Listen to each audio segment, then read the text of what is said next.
Sir Rakesh interview வர சொல்லியிருந்தோம். தம்பி லட்சுமி உட்காருங்க, வாங்க உட்காருங்க. எத்தனை மணிக்கு வருஷம், எத்தனை மணிக்கு வரீங்க? அம்மா ஆஃபீஸ்லேயே கை வேலையை காட்ட ஆரம்பிச்சிட்டாங்களா? தம்பி சொல்லுங்க.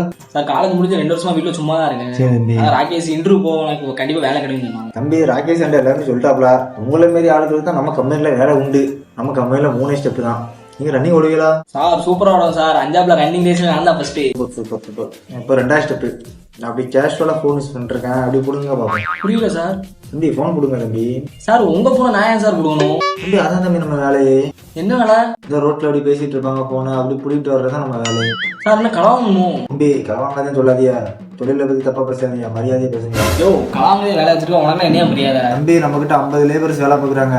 அப்பவே நினைச்சியா நான் 5ஆம் படிக்கும் என்கிட்ட இருந்து பென்சில கலாவாங்க அந்த ராகேஷ். அவன் இப்ப இன்டர்வியூ சொல்லும் போது நான் யோசிச்சிருக்கணும். தம்பி 50 பேர்ல ராகேஷும் ஒரு ஆள் தான் தம்பி. நீங்க தனியா கம்பெனியை வச்சு நடத்திட்டு இருக்காப்ல.